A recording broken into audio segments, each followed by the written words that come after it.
काय प्रॉब्लेम असतो तुम्हाला हल्ली नवीन पिढीला? मला हा प्रॉब्लेम होता की मुलांना कमिटमेंटची काय प्रॉब्लेम. मुलींना पण असतो हल्ली. हो असतो. एक माझं जे सिरियस रिलेशनशिप होतं, इट डिडंट वर्क आउट. याचं कारण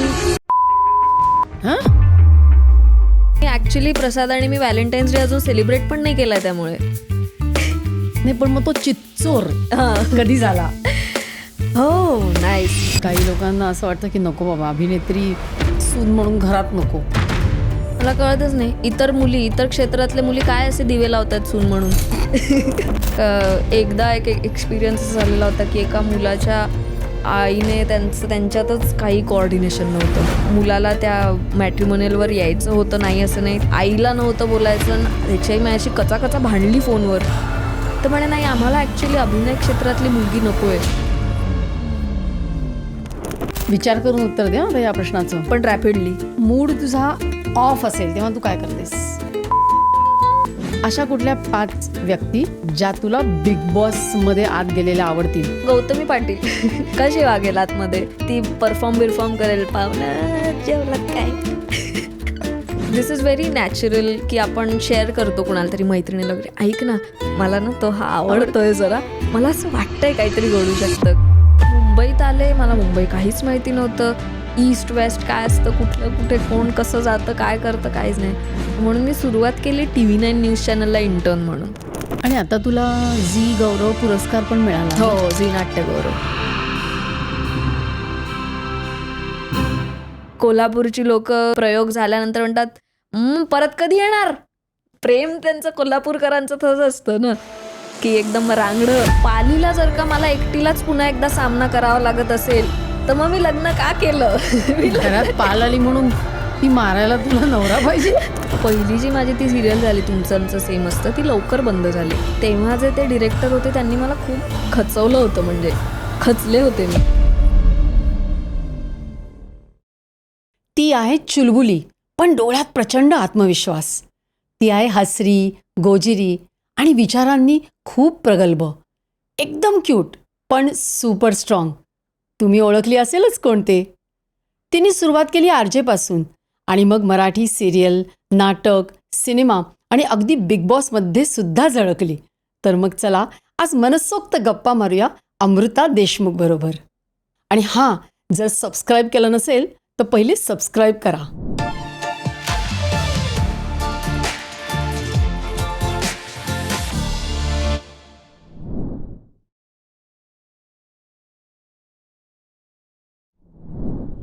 नमस्कार अमृता, तुझं सर्व काहीमध्ये खूप खूप स्वागत आहे. Thank you so much. मला फार छान वाटतं इथे येऊन आणि मस्त वाटतंय की आपण आज भरपूर गप्पा मारणार आहोत. आणि आपण कधीपासून त्या व्हॅलेंटाईन डे पासून हो, भेटायचं आय नो. आम्ही ऍक्च्युली प्रसाद आणि मी व्हॅलेंटाईन्स डे अजून सेलिब्रेट पण नाही केलाय. त्यामुळे काय सांगतेस. नाही, पण ऍक्च्युली आमचं खूप लॉंग ड्यू होतं हे कॉन्व्हर्सेशन, गप्पा. आणि आज आय एम हॅपी की ॲटलिस्ट माझ्यासोबत गप्पा मारण्याचा हा जो योग आहे तो आपला असा छान जुळून आलेला आहे. खरंय. सो छान वाटतंय. मी काल तुला इंस्टाग्रामवर स्टॉक करत होते आणि धमाल, म्हणजे असं का ते डान्स करतेस, त्याच्यामागे छान अशी हिंदी गाणी आहेत, नणंद भावजायांचं जोरात चालू आहे. ख्वाबिदा, बरोबर ना? हो. इंस्टाग्रामचं हँडल माझं ख्वाबिदा अमृत आहे. हा, मग ते ख्वाबिदा शब्द कुठून आला? आणि हे असं एकदम फुल, म्हणजे तू एनर्जीनी, एन्थुझियाझम, छान हसरी गोजिरी, मला मजा आली. कसं काय करतेस तू हे? सो त्याचं उत्तर देते, पण मला आश्चर्य वाटते की तुम्ही सुद्धा स्टॉक करता लोकांना इंस्टाग्रामवरती. लोकांना नाही, मी तुला केलं. आय एम ऑनर्ड की तुम्ही स्टॉक केलं मला. आणि सो बेसिकली काय, म्हणजे आर्टिस्ट लोकांचा I consider Instagram profile as my portfolio. आणि आता ते नावाबद्दल सांगायचं झालं तर असं आहे की जेव्हा इंस्टाग्राम असं नवीन होतं तर असं वाटायचं की काहीतरी आपलं इंस्टाग्राम हँडल काहीतरी इंटरेस्टिंग असलं पाहिजे, काहीतरी फनी असलं तर अजून चांगलं आहे, किंवा असं खूप विचार सुरू होता. आणि ॲक्च्युली 2 माझे इंस्टाग्राम हँडल्स हे ट्रायल अँड एररमध्ये सुद्धा गेलेले आहेत. माझ्या जवळच्या काही लोकांना ते माहिती आहेत की मी आधी ठेवलं होतं चिच्चोर अमृता. चिच्चोर? हां, तर ती फिल्म जी आहे प्रसाद भेटायच्या आधी, खूप आधी म्हणजे दिस वॉज लॉंग बॅक, ऑलमोस्ट 2015-16ची गोष्ट असेल, की आधी मला असं वाटलं की चिच्चोर फिल्म आणि त्याचं नाव असं जरा एक छान आहे ते ठेवूया. मग मी ते नाही ठेवलं. मग नंतर मी ठेवलं हर आहेनेस अमृता. म्हटलं ठीक आहे, आपल्या डोक्यात आपण असू हर हायनेस, पण अगदी जगाला ते सांगायला नको म्हणून मी जरा म्हटलं जरा we need to tone it down. मग मला उर्दू शब्द, I came across this word ख्वाबिदा. उर्दू शब्द आहे हा, ज्याचा अर्थ आहे अ ड्रीमर. मग मला ते असं जरा माझ्या ड्रीम्सशी अलाईन वाटलं की छान वाटतंय, आणि ते ॲटलिस्ट काहीतरी त्याच्यामध्ये एक रिदम पाहिजे जो नावाला मॅच झाला पाहिजे.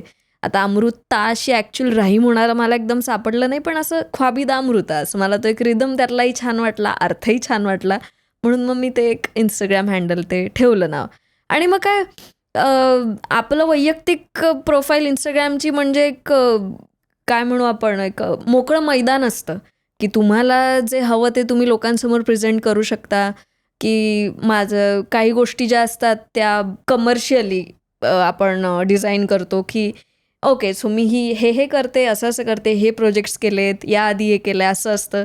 काही गोष्टी केवळ आपल्या स्वतःतला किडा असतो एक, की हे ट्रायआउट करून पाहिलं पाहिजे म्हणून काही गोष्टी पोस्ट करतो. आणि काही गोष्टी अशाही असतात की ज्या genuinely we just want to share it with the world, की हां आज हे घडलं, आज असं झालं, यांना भेटले, मला हे वाटलं. सो असं ते एक मिक्सचर आहे तो एक इंस्टाग्राम, एक माझ्यासाठी पोर्टफोलिओ तो. पण म्हणजे मी स्टॉक का केलं, कारण ते इंटरेस्टिंग झालं ना. मी पुढे जाते स्क्रोल करते आणि खूप छान छान, म्हणजे कधी तू ते हिंदी गाण्याबरोबर अशी मस्त नाचतेस. आणि मग बरेचसे मोमेंट्स मी बघितले की प्रसाद बिचारा काहीतरी करतोय कुकिंग. का बिचारा? का बिचारा? आनंदाने करतोय तो. कर तू कर, तो कांदा भाजतोय, तू काय त्याला सांगतेस हे कारण कर. तो खूप ते छान करू शकतो म्हणून ऍक्च्युली त्याच्यावरती जबाबदारी आहे. नाही पण मग तो चित्चोर कधी झाला?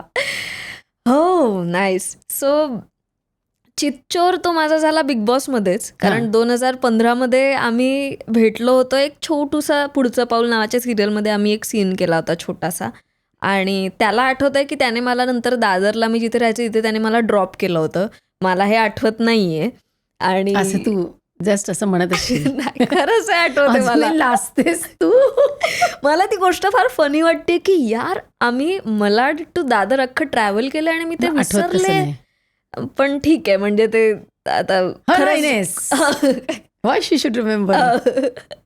सो या, सो तेव्हाची ती छोटीशी भेट होती.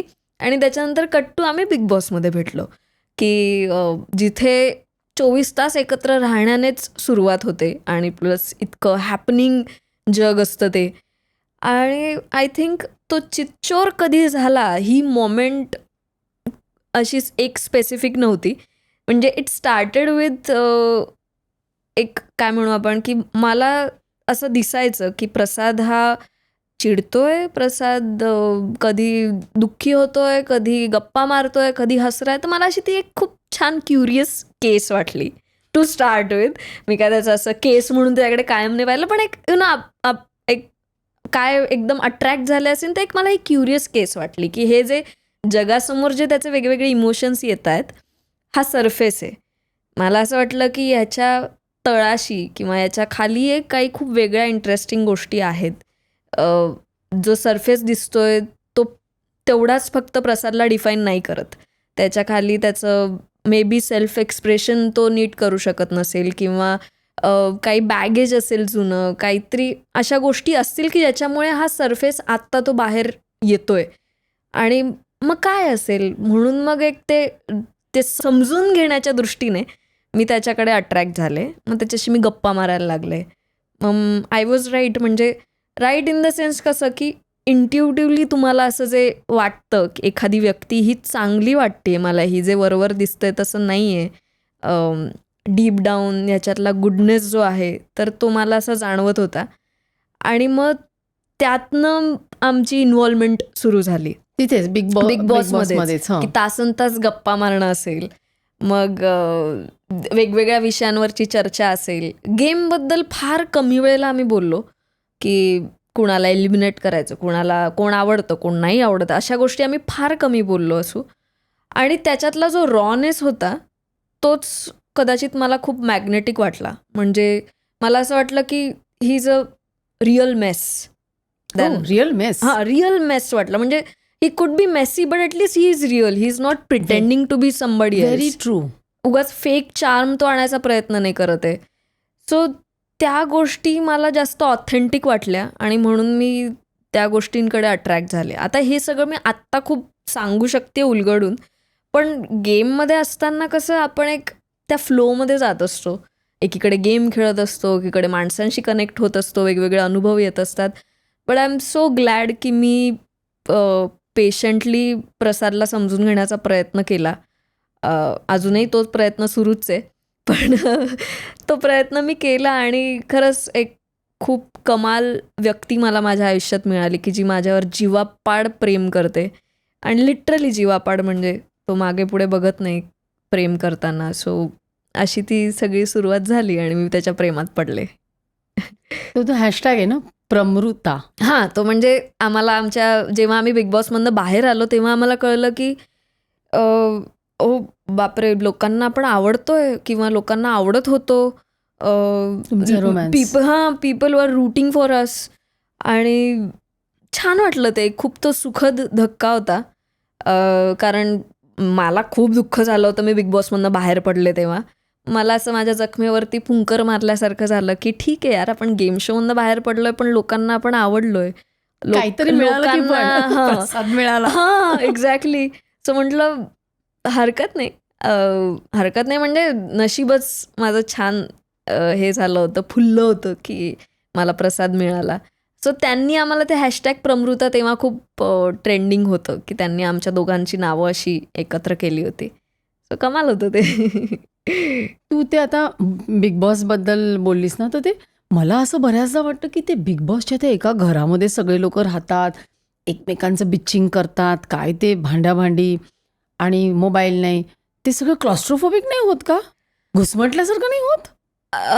मी बऱ्यापैकी घरकोंबडी आहे ऑलरेडी. त्यामुळे माझ्यासाठी तो टास्क नव्हता एका घराखाली राहणं आणि 24 तास राहणं. मला हे माहिती होतं की माझ्या स्वभावानुसार मला हा काही मोठा स्ट्रगल नसणार आहे तिथे राहणं. लोकांना होतं, लोक होमसिकसुद्धा होतात. मला खूप प्रॅक्टिकली मला क्लिअर होतं की okay, this is just about 3 months. त्याच्यानंतर आहे पुन्हा सगळं रोजचं आयुष्य आहे, फोन आहे, आईवडील आहेत, सगळं पुन्हा येणारच आहे. सो हा 3 महिन्याचा प्रश्न आहे. त्यामुळे मला ते खूप मी समजून घेतलेली होती गोष्ट. पण होते मजा म्हणजे आतमध्ये लोकांना वैताग येतो. लोक खूप ट्रेकला जाणं मिस करतात, लोक बाहेरचे खाद्यपदार्थ मिस करतात, चांगलं चविष्ट चमचमीत जे फूडी असतात. प्रसाद पण खूप मोठा फूडी आहे, तर तो सुद्धा ते सगळं खूप मिस करत होता. माझं तेही नाही, मला आपलं घरगुती वरण भात प्रेमी, त्यामुळे मला तोही काही मुद्दा नव्हता. सो तो part I could handle easily. नाही, पण आणि कसं की तू तासनतास गप्पा मारत बसायची प्रसाद बरोबर, त्यामुळे तुझ्यासाठी ते वरदानच होतं ना की एकाच घरात डांबून ठेवलंय दोघांना. हो ऍक्च्युली. हो की नाही? म्हणजे एवढं अनडिवायडेड अटेन्शन आपल्याला कधी मिळणार आहे? बरोबर आहे. कारण ज्या क्षणी आपण म्हणजे दिस इज व्हेरी नॅचरल की आपण शेअर करतो कुणाला तरी, मैत्रिणीला वगैरे, ऐक ना मला ना तो हा आवडतोय जरा, मला असं वाटतंय काहीतरी घडू शकतं, की मग ती एक वेगळं स्टॉक करणार त्याला, ती तिचे जजमेंट सांगणार की ऐक ना हे असं आहे, मला तो म्हटला होता की त्याने खरं तर आधी हे केलंय ते केलं, असा एकदम भडीमार होतो. बट आतमध्ये तेच झालं की मी फक्त आणि फक्त प्रसाद ह्या क्षणी आत्ता कसा आहे ह्या सगळ्या गोष्टी मी अनुभवू शकले विदाऊट एनी जजमेंट्स. त्यामुळे it work for me actually. म्हणजे बिग बॉसनी तुला बरंच काही दिलं. हो डेफिनेटली. पण प्रसादच्या बाजूने कसं होतं? मी म्हटलं तसं की प्रसाद अतिशय रॉ होता, की त्याचे काही शब्द असे पॉलिश नव्हते, त्याचे विचार खूप अगदी क्लिअरली बाहेर येत होते, असं काही नव्हतं. पण एक स्वभाव थोडासा जाणवत होता मला की स्वभाव याचा इतरांपेक्षा वेगळा आहे. हा झोकून देऊन दुसऱ्याला मदत करतो, म्हणजे फक्त माझ्यावर प्रेम आहे जाणवलंय म्हणून असं नाही, पण इन जनरल तो जेव्हा त्याला कळतं की समोरच्या व्यक्तीला काहीतरी मदतीची गरज आहे, तो झोकून देऊन त्याला मदत करतो. ह्या गोष्टी जाणवत होत्या. आणि म्हणजे सॉरी, मी काय प्रश्न होता? नाही, मी म्हटलं प्रसादच्या बाजूने, म्हणजे प्रसादच्या बाजूने. कारण तू काय म्हणालीस की त्याला सेल्फ एक्सप्रेशन नव्हतं किंवा काहीतरी बॅगेज नव्हतं. म्हणजे नक्की तू त्याच्यातलं काय ट्रिगर केलंस किंवा तुझ्या बरोबर राहिल्याने किंवा तुमच्या फुलणाऱ्या प्रेमामुळे तो कसा हळूहळू स्वतः फुलत गेला? सो ॲक्च्युली हे खूप काय म्हणू ऑर्गॅनिकली या गोष्टी घडल्यात. कारण मी जेव्हा एखाद्या व्यक्तीच्या प्रेमात पडते आहे किंवा मी जेव्हा माझं पुढचं आयुष्य इमॅजिन करते आहे, तेव्हा मी एक डॉक्टर म्हणून नाही बघू शकत त्या गोष्टीकडे. मला इक्वली त्या जर्नीमध्ये मजा आली पाहिजे. बरोबर. सो अगेन बिग बॉसमध्ये होते म्हणून मी त्याला तेवढा तो वेळ देऊ शकले, कारण मी तेव्हा काही विचार नव्हता केला की हा आपला लाईफ पार्टनर होणार आहे किंवा काय. So I was just being there for him. आणि आय थिंक आता ते कदाचित तो जास्त चांगलं सांगू शकेल, पण मला असं वाटतं की त्याच्यावरती विश्वास जेव्हा मी दाखवला की अरे ठीक आहे, तू चुकतोयस, तुझं काही काही वेळेस तुला सांगता नाही येते किंवा तू गेममध्ये काही काही वेळेस तुझी स्ट्रॅटेजी चुकत असेल, जे काय होत असेल, बट इट इज फाईन, तू माणूस आहेस किंवा काय, हे नकळत जेव्हा मी त्याच्यावरती विश्वास टाकला, तर त्याच्यामुळे आय थिंक त्याला असं वाटलं की अरे नाही, हे काहीतरी वेगळं आहे, आपलं हिच्यासोबत काहीतरी वेगळं होऊ शकतं. आणि प्रसाद अतिशय इमोशनली ड्रिव्हन आहे, त्यामुळे त्याला तर असं होतं की बिग बॉसमध्ये तुम्हाला दे कमिटमेंट. मग आता झालंय आपलं सगळं असं छान, आपल्याला वाटतं एकमेकांबद्दल, तर कमिटमेंट द्यायला काय प्रॉब्लेम आहे. काय प्रॉब्लेम असतो तुम्हाला हल्ली नवीन पिढी? नाही हे मी नवीन पिढी हल्ली मला कमिटमेंट म्हणजे लिटरली प्रसादला भेटेपर्यंत मला हा प्रॉब्लेम होता की मुलांना कमिटमेंटशी काय प्रॉब्लेम आहे. काय प्रॉब्लेम आहे? मुलं मुलींना पण असतो हल्ली. हो असतो. नाही माझा एक्सपिरियन्स, मला मुलींकडनं कमिटमेंट नको होती. मला मुलांकडनं हवी होती जी मला मिळत नव्हती. ते म्हणायचे की नाही, मग मला वेळ हवाय, हे हवंय, ते हवंय, आय एम नॉट रेडी. एक मध्येच एक आता म्हणजे प्रसाद हा पहिला नव्हता. नाही, ॲब्सोल्युटली नाही. प्रसाद हा पहिला होता अशा अर्थाने की जो कमिटमेंटला घाबरत नव्हता. सो त्या अर्थाने तो माझ्या आयुष्यातला पहिला आहे. पण डेटिंग सीनमध्ये मी एक माझं जे सिरियस रिलेशनशिप होतं, तर इट डिडंट वर्कआउट किंवा त्याचं फलित नाही झालं याचं कारण कुंडली होतं, विच वॉज व्हेरी आयरॉनिक. की जेव्हा तुम्ही 2-2.5 वर्ष एकमेकांसोबत सहवास असतो तुमचा, 2-2.5 वर्षाचा, आणि तुम्ही एकमेकांना जाणून घेता आणि सगळं हे करता, गुणदोष एकमेकांचे, आणि एवढं करून ग्रह ठरवणार आहेत की आपण एकत्र राहायचंय की तुझा विश्वास आहे? माझा एक क्युरिओसिटी लेवलला विश्वास आहे, मला ते खूप फन वाटतं. पण आता जेव्हा प्रसाद आणि मी ठरवलं होतं की आपण एकमेकांसोबत राहणार आहोत, आपलं प्रेम आहे एकमेकांवर, सगळं आहे, आम्ही नाही पत्रिका वगैरे पाहिली, कारण का आपल्या विचारांशी आपणच खेळायचं, ते कुठेतरी डोक्यात राहणार की अरे हे असं सांगितलं होतं, हां त्यांनी आपल्याला हेच वॉर्न केलं होतं आणि मग आता तेच घडतंय की काय, बापरे कशाला. त्याच्यापेक्षा जर एकमेकांसोबत राहायचं ठरवलं आहे, आता माहिती आहे की आयुष्यामध्ये काय चढउतार हे येणारच आहेत आणि ते डील करायचे आहेत, तर मग कशाला ग्रह आणि यांचे सगळं इंटरफिअरन्स पाहिजे. सो क्युरिओसिटी लेवलला ते होतं. आणि हे तर तेव्हा मी जे डेट केलं त्याच्यानंतर, पण मग जेव्हा माझं ते ब्रेकअप झालं त्याच्यानंतर बिग बॉसला येईपर्यंत मध्ये 3-4 वर्ष गेले असतील. ब्रेकअप नंतर काय घडलं? म्हणजे मी असं हल्ली बरंच ऐकते, म्हणजे ब्रेकअप हा सीन फार आहे, सिच्युएशनशी ब्रेकअप आणि असं बरंच काही, मग ते मानसिक एकदम काहीतरी लोकांना होतं. हो, पण मी अतिशय ओल्ड स्कूल आहे. मला सिच्युएशनशिप्स वगैरे जर का मी कधीतरी असेल तर ते माझ्या नकळत मी सिच्युएशनशिप्समध्ये होते. मला वाटायचं आपण रिलेशनशिपमध्ये आहोत, समोरच्याला होती ती सिच्युएशनशिप होती. मग नंतर कळायचं म्हणायचं की हाय आपण काय वेळ वाया घालवलाय उगाचच. सो मी तर कम्प्लीट ओल्ड स्कूल आहे. मी जर का म्हणजे जेव्हा माझं पहिला अगदी बॉयफ्रेंड होता, तुझा खूप लेट होता, म्हणजे माझं मास्टर्स वगैरे झालं त्याच्यानंतर माझ्या आयुष्यात पहिला बॉयफ्रेंड होता, आणि त्याला सुद्धा मी माझा पती परमेश्वर मानलंच होतं की हा आता ह्याच्याशी लग्न होणार. सो तेव्हा मी असेल काहीतरी संस्कारी 22-23 संस्कारी मुलगी आहेस म्हणजे. नाही असं काही हे नाही, म्हणजे प्रत्येकाचा अप्रोच असतो शेवटी. आणि सो मला असं वाटायचं की दिस इज इट. जेव्हा केव्हा मी डेट केलं तेव्हा मला वाटलेलं आहे की दिस इज इट, बट जर ते नसेल वर्कआउट होत तर मग you have to step out of it, म्हणजे कधीतरी व्हॉलंटरीली कधी इनव्हॉलंटरीली. की पण असं इव्हेंच्युअली मला तेच रिअलायझेशन झालेलं आहे की जे सगळ्यांनाच माहिती आहेच आहे की जे होतं ते चांगल्यासाठी होतं. त्यामुळे ठीक आहे, काही मला आता no hard feelings for anybody. course.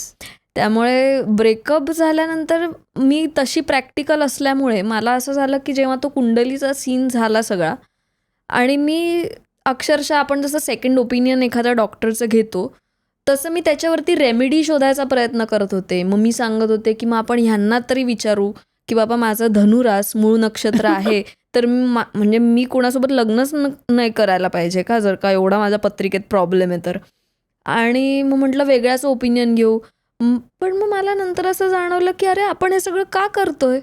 म्हणजे आता एक तर ऑलरेडी त्याने किंवा त्याच्या आईवडिलांनी ह्या सगळ्या गोष्टी ऐकलेल्या आहेत की उद्या जर काही प्रॉब्लेम झाला तर त्यांना वाटू शकतं की that is probably because of me, की माझ्यामुळे काहीतरी हे असं झालेलं आहे. मग कशाला त्यांना तरी टेन्शनमध्ये टाका, कशाला त्यांनी जरी सफर व्हा, आणि मग मी तरी तो गिल्ट का कॅरी करू की नंतर पुढे जाऊन कितीही मी प्रॅक्टिकल असले तरी स्वतःलाही वाटू शकतं ना की यार खरंच हे आपल्यामुळे घडलं की काय.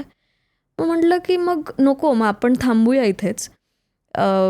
गेलाच नसता तुम्ही तिकडे कुणाचं ओपिनियन घ्यायला किंवा काय तर बरं झालं असतं. किंवा जेव्हा आपण सुरुवात केली डेट करायला तेव्हाच तुम्ही माझी पत्रिका दाखवायची होती, पण तेव्हा नाही दाखवत पत्रिका, कारण अरे तेव्हा असं वाटतं की अरे आता तर सुरुवात आहे, आता कुठे हे करणार. सो असं ते सगळं किस्सा तो झाला. पण मग त्याच्यानंतर मग माझे आईवडील या सीनमध्ये ॲक्टिव्हली उतरले, इन द सेन्स की त्यांना असं वाटलं की अमृता तू आता बाहेर आली आहेस रिलेशनशिपमधनं वगैरे झालं आहे, तू वेळ घेतला आहे, आता तू ओके आहेस ना, तर मग आपण आता मॅट्रिमोनियल साईट्सवरती हे करूया का तुझं नाव. आणि मला झालं की यार नाही म्हणायला आपल्याकडे आता काही कारण नाही आहे, आता काय करा. म्हटलं हां ठीक आहे चालेल. पण मी ते हॅपीली त्या प्लॅटफॉर्मवर उतरले होते. त्याच्या आधी डेटिंग ॲप्सवरनं करत होतीस? नाही नाही नाही, हे तर मी ओळखीतनंच झालेलं. डेटिंग ॲप्सचं होते डेटिंग ॲपवर वगैरे असं. कुठल्या? आय थिंक बंबलवर होते मी. दिस वॉज लॉंग बॅक. बंबलवर होते, पण असं काही जुळून नाही आलं. काही काही वेळेस एक दोन बोलण्यातच कळतं की समोरच्या व्यक्तीला वेगळं हवं आहे आणि आपण वेगळ्या गोष्टी सीक करतोय. आणि like I said, I was very old school, की ती मुलं मग हसायची की ओ इथे बंबलवरती वगैरे कमिटमेंट वगैरे हे अवघड आहे. पण मला असं व्हायचं की यार कुठलीही व्यक्ती तुम्हाला भेटायची असेल तर ती कुठल्याही प्लॅटफॉर्मवर भेटू शकते, रेल्वे प्लॅटफॉर्मवर सुद्धा भेटू शकते. तर मग ठीक आहे ना, काय एवढं. पण so Bumble didn't work out. माझ्या 3-4 जणांची अशी ओळखीच्यातली लग्न झाली आहेत.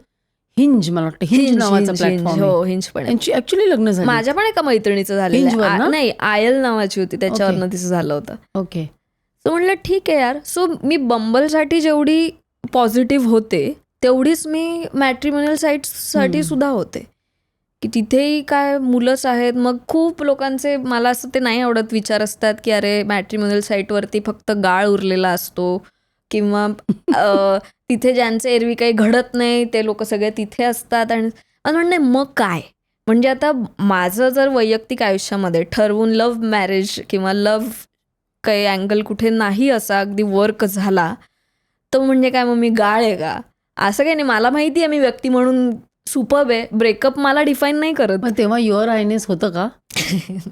नाही, म्हणजे लोक घाबरत असतील तिकडे जाऊन.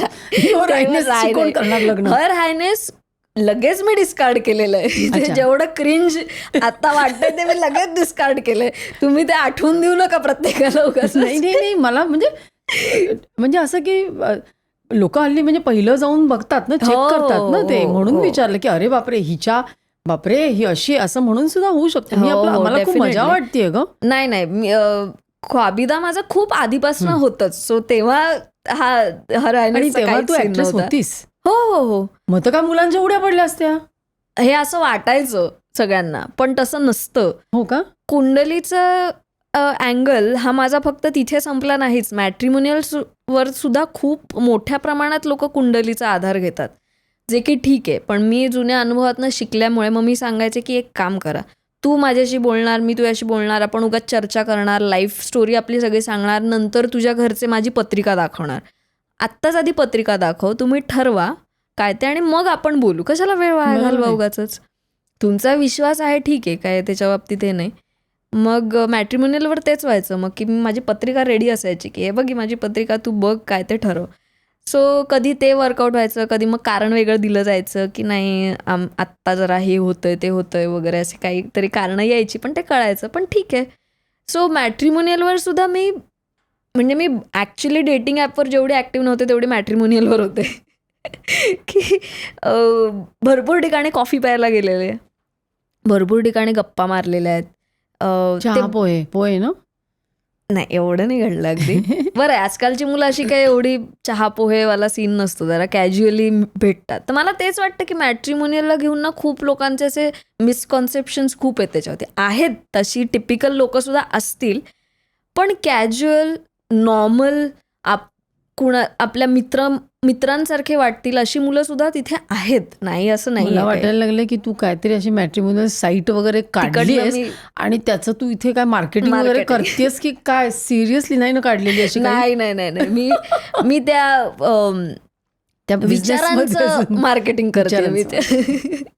सो तो एक्सपिरियन्स होता. इट्स जस्ट तिथे क्लिक नाही झालं. प्रसादच्या बाबतीत जे मला एक क्लिक झालं, जे इंटरेस्टिंग फॅक्टर जो वाटला मला त्याच्यामध्ये, की मी ज्याच्यामुळे त्याच्याकडे ड्रॉ झाले, तो कुठेतरी नव्हता वाटला. काही काही वेळेस गप्पा व्हायच्या, छान व्हायच्या, 3-4 दिवस बोलणं व्हायचं. मी वेळसुद्धा द्यायचे त्या मुलाला, की म्हणजे अर्थात तो सुद्धा घेतच असणार आहे वेळ, काय मी एकटी कोण वेळ घेणारी.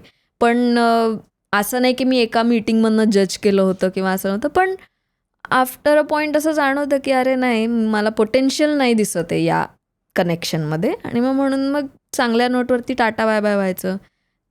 एकदा एक एक्सपिरियन्स असा झालेला होता की एका मुलाच्या आईने त्यांच्यातच काही कोऑर्डिनेशन नव्हतं. तर त्या मुलाला त्या मॅट्रिमोनियलवर यायचं होतं, नाही असं नाही, त्याला माझ्याशी बोलायचं तर होतं, आईला नव्हतं बोलायचं. त्याची आई माझ्याशी कचाकचा भांडली फोनवर की म्हणे मी त्याला नाही सांगितलं, त्याला आत्ता नाही करायचं. आणि म्हटलं आत्ता मगाशी मी त्याच्याशी बोलले, तो मला म्हणतोय की तो ओके आहे, मग नक्की काय म्हणणं काय नक्की असं. तर म्हणे नाही, आम्हाला ॲक्च्युली अभिनय क्षेत्रातली मुलगी नको आहे. मग मला असं झालं की यांचं खूपच बेसिक्सपासून सुरुवात आहे यांची. तर मग हा प्रोजेक्ट मला हाती नाही घ्यायचा आहे. मग त्यांना म्हणलं की ठीक आहे, तुम्हाला वाटतंय ना की अभिनेत्री नको आहे आणि असं आहे नको आहे, तर म्हणलं ठीक आहे. मी तुला विचारणारच होते, काही लोकांना असं वाटतं की नको बाबा अभिनेत्री सून म्हणून घरात नको. मला कळतच नाही, इतर क्षेत्रातल्या मुली काय असे दिवे लावतात सून म्हणून की अभिनेत्रींवरती ताशेरे ओढले जात आहेत. तसं काही नाही आहे. माणूस असतो, त्याला त्याचं सद्विवेक बुद्धी ही त्याच्या क्षेत्राशी रिलेटेड काही नसते. जो सेनली वागायचा तो नो मॅटर कुठल्या क्षेत्रात जातो तसाच वागतो. बरोबर आहे. पण मला सांग, मी असं बघतो ना आता की बिग बॉसमध्ये तुम्ही एकत्र राहून दे बिकम अ पेअर किंवा काय, असं बाहेर आल्यावर टिकत नाही ते. आणि तुम्ही मात्र एकदम असं फुल सक्सेसफुल बाहेर येऊन तुमचं लग्न म्हणजे, आणि तुमचं जनरल असं काही, it was like a fairy tale, एखाद्या परिकथेतल्या प्रमाणे झालं ना. मजा आली असेल ना लग्नामध्ये? हो, खूप मजा आली. आणि मला ह्या गोष्टीचाच इतका आनंद होता की हा मुलगा किती खुश आहे, त्याचं माझ्याशी लग्न होतंय. म्हणजे याहून वेगळं फिलिंग काय असू शकतं की एखाद्या व्यक्तीला आपल्याबरोबर राहण्यासाठी एवढा उत्साह आहे, तो एवढा उत्सुक आहे. माझा स्वभाव हा थोडासा अंडर कॉन्फिडंट किंवा सेल्फ डाऊटवाला कायम राहिलेलाच आहे. आणि त्याच्यावरती वेळोवेळी काम करतही असते. पण अशा एखाद्या व्यक्तीला मग अजूनच छान वाटतं की ओके, मी आहे एवढी स्पेशल की जगामधली एक अशी व्यक्ती आहे की जिच्यासाठी मी सर्वस्व आहे. आणि ज्या गोष्टीवर माझा कायम विश्वास होता की फॉरएव्हर, कमिटमेंट, प्रेम, सगळ्याचा बेस हा प्रेम असतो, मग बाकी सगळ्या गोष्टी येतात. तर दॅट वॉज राईट. म्हणजे आजूबाजूची नेगेटिव्हिटी, आजूबाजूचे डिवोर्सेस, आजूबाजूचे ब्रेकअप्स, याचं प्रमाण वाढतंय, सगळं होतंय. पण मी आहे, माझी स्टोरी ही माझी स्टोरी असणार आहे आणि ती माझ्या एक्सपिरियन्सवर, माझ्या अनुभवांवरती बेस्ड असणार आहे. सो मला खूप छान वाटत होतं की या सगळ्या गोष्टी सत्यात उतरत आहेत. आणि खरंच अजिबात वाटलं नव्हतं मला की बिग बॉसमध्ये मी कुठल्या तरी व्यक्तीला भेटणार आहे आणि त्याच्या प्रेमात पडणार आहे. कारण आता जर का मी एवढी ॲक्टिव्हली कुणीतरी शोधत असेल माझा लाईफ पार्टनर एरवी, की मॅट्रिमोनियलवर होते, हे तर झालंच असणार आहे की मी इंडस्ट्रीतल्या मुलांचा, मित्रांचा विचार तर केलाच असेल ना कारण आता काय स्वतःहून जर समजा मला एखादी इंडस्ट्रीतली व्यक्ती आवडत असेल तर मी अप्रोच तर होऊच शकते, तेवढं तर आता असतंच एक अंडरस्टँडिंग की नॉट दॅट लग्नाची मागणी घालेन, पण एक की बाबा हां मला इंटरेस्ट आहे टाईप्स. तर इंडस्ट्रीमधली माझं तर ठाम मत होतं की इंडस्ट्रीमध्ये आता कोणी मुलंच नाही राहिलेली आहेत चांगली, कोणी जी interesting चांगली नाही. आहेत ती कमिटेड आहेत आणि ज्यांना कमिटमेंट नको आहेत अशीच फक्त शिल्लक आहेत. तर बिग बॉसमध्ये कोणच येणार आहे असं की ज्याच्या मी प्रेमात पडेन. पण प्रसाद सरांची मग एंट्री झाली. योगायोग होता, म्हणजे केवळ मला असं वाटतं की तुम्ही दोघांनी एकत्र यावं म्हणून असं हो ते रचलं गेलं जणू. अलाइन हो ना? झाले सगळे लिटरली. येस. पण तू आहेस जळगावची, हो पण आता एकदम हे सगळं बोलताना एकदम पुणेरी वाटतेस. मला वाटतं हे जरा नाटकाचे संस्कार असतील की ज्याच्यामुळे थोडं मराठी भाषेवरती आपलं प्रभुत्व येतं किंवा आपला वापर मराठी भाषेचा हा तेवढा वाढतो. आणि आजूबाजूची लोकं सुद्धा तशीच असतात की ज्यांचं मराठी फार छान आहे. आणि फॉर्च्युनेटली असं झालं होतं की जळगावला मी ज्या शाळेत होते BGS हायस्कूल, तर आमचे मराठीचे शिक्षक फार छान होते. त्यांचं अक्षर फार सुंदर होतं. शेंडे सर नाव त्यांचं. त्यांचं अक्षर फार सुंदर होतं, त्यांचं मराठी छान होतं. आणि त्यांचा भर ॲक्च्युली होता की फक्त पाठ्यपुस्तकातलं मराठी न शिकवता अजून आजूबाजूच्या गोष्टी सांगणं. म्हणजे महेश एलकुंचवार यांचं नाव वगैरे या सगळ्या गोष्टी तेव्हाच मी ऐकल्या होत्या. जरी मी खूप त्याच्यात अगदी शिरले नसेन पण त्या ऐकल्या होत्या.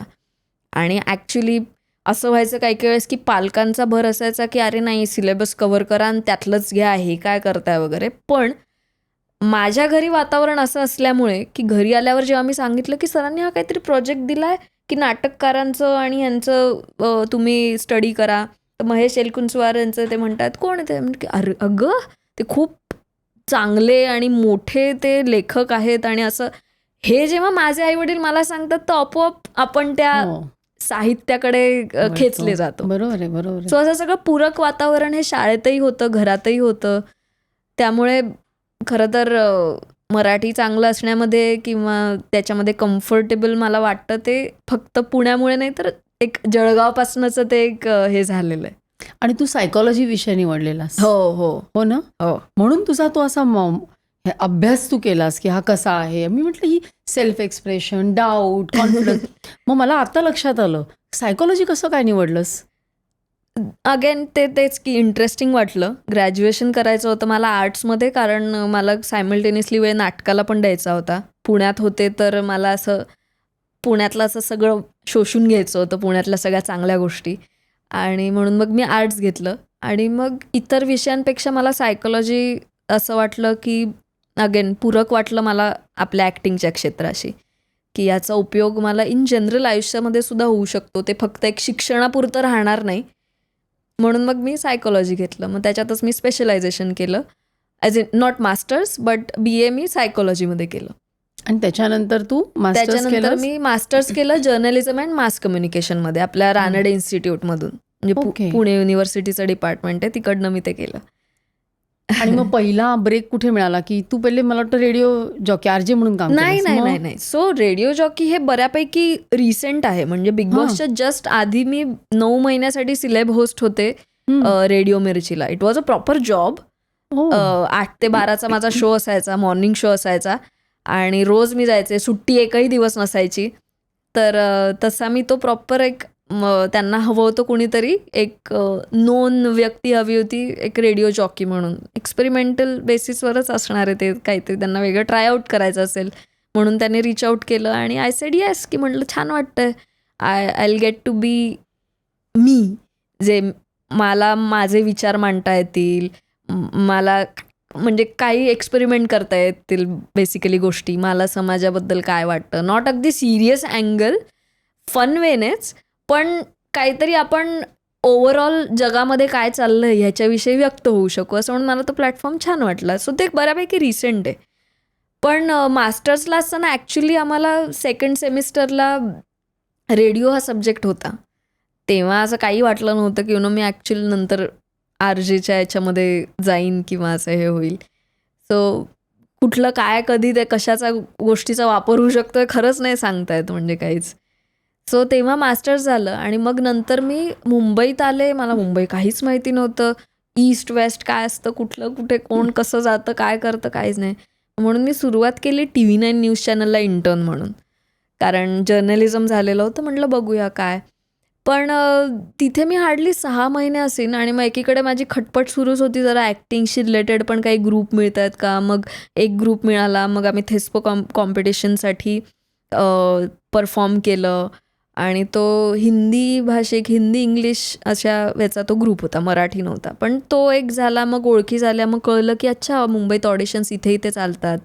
असं सगळं होत होतं. मी हिंदी याच्या पण ऑडिशन देत होते. पण मला मीनवाईल विचारलं अस्मिता सिरियलसाठी.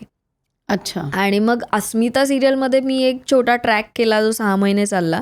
आणि अस्मिता सिरियलच्या सेटवरती एक दिवस प्रतिमा कुलकर्णी, ज्या अतिशय म्हणजे वेल नोन आणि सिनियर डिरेक्टर आहेत, तर डिरेक्टर ॲक्टर ज्या आहेत प्रतिमा कुलकर्णी, प्रतिमाताई, तर त्या सेटवरती आला. त्यांच्यासोबत श्रेयस तळपदे, श्रेयस सरांची बायको दीप्ती तळपदे, हे 3 जण आणि असे ते आले होते सेटवरती. आणि मग ते म्हटलं हा प्रतिमाताई वगैरे असे सगळे आले, तर ते सेट बघायला आले होते.